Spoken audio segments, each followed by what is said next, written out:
Hi, I'm Matt Hicks, and we're here in Kissimmee, Florida with the Astros minor leaguers getting ready for the start of the 2010 season.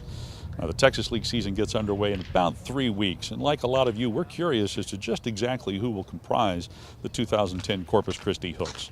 There's been a lot of talk about pitching, and in particular, the pitchers that in 2009 were in Lexington. A lot of names, a lot of prospects, and that's who we're going to focus in on today.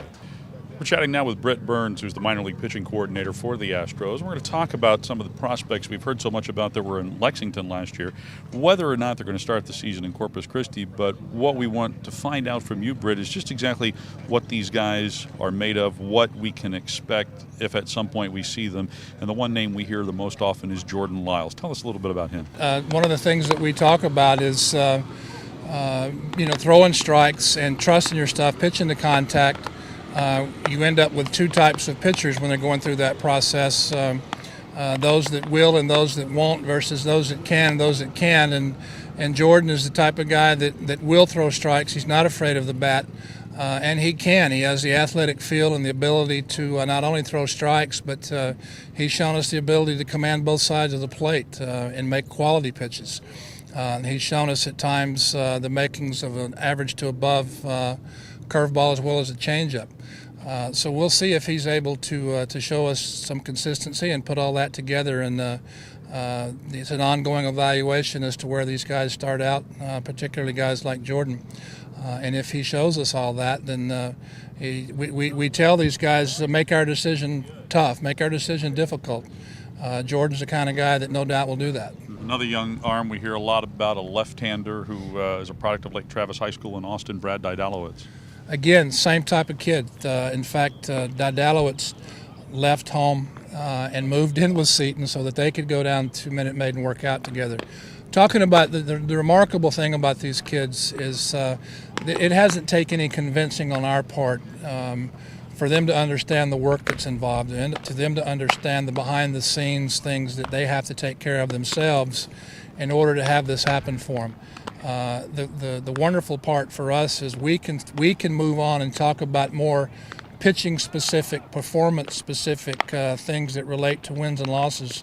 At the big league level, at the AA level, they're already taking care of the other stuff. We don't have to worry about it. So when kids are doing that, it really speeds up. They really help themselves speed up the process. So it's just a matter of stuff-wise, command-wise, pitchability-wise, if they're ready for the AA level, or not if, when they're going to be ready for the AA level. You talk about them making the decision tough for you. In basically 3 weeks' time, do they have enough time to be able to impress enough to make that jump from basically low A to AA? One of the things that inevitably happens in the course of the off season, there's a lot of things sink in. They spend time reflecting on, and things are able to sink in from what they learned and experienced the previous season. A lot of these guys will come here in spring training well beyond the last time we saw them. It's an interesting phenomenon. And when we see that, if we see that and it matches up with the picture we have in our mind of what they should look like, then it makes the decision a lot easier. Some of these guys come in and maybe they're not quite where we think they need to be, then we make a decision based on that.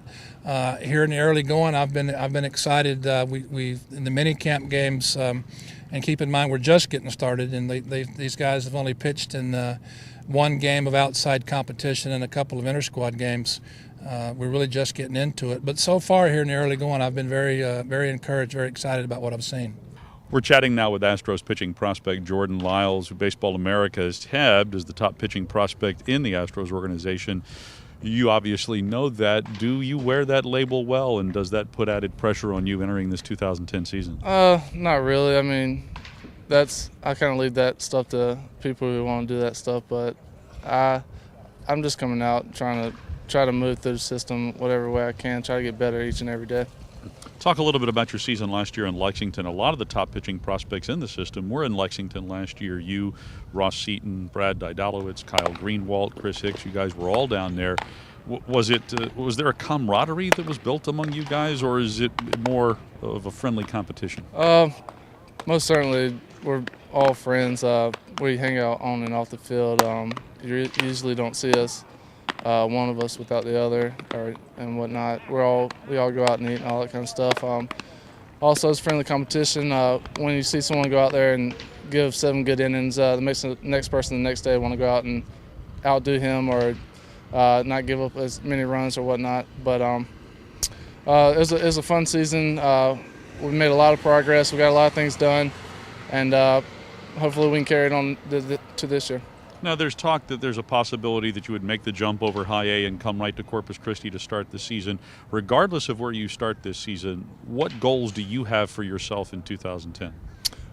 Just to first stay healthy. All other stuff will come after that, and hopefully I'll just go out and have a good year like I did last year.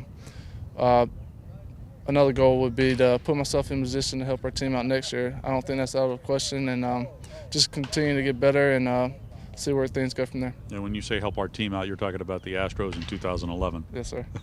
Obviously, you've got a great competitive spirit, not only being a star in baseball in high school in South Carolina, but also being a star wide receiver in football. Does being a wide receiver or having been a wide receiver, does that translate at all into helping with what you do on the mound? In some ways, I guess you can say, but you just go out and you compete. You try to not let one DB or something hold you down, but if you're on the mound, you try to get the guy at the plate out. You try to do your best to throw strikes and get him out, but just comes down to being a competitor and competing. One of the things that a couple of people have talked about in reference to you and what they've seen from you in the Astro system so far is your level of maturity vis-a-vis your age. From where do you get that maturity? A lot of kids come in here and perhaps their focus is on other things other than what they need to do to get their job done. What do you attribute that maturity to? I've always played with older guys when I was coming up. I graduated high school a year earlier than I was supposed to, so I was always around older guys, so I guess I kind of matured more than a person my age or my age group, what class I was in. And but I don't think about numbers, the age, or anything like that. When you're out in the field and all the guys are on the field backing you up, it really doesn't matter. It doesn't weigh on your mind at all. You just go out and try to help your team win.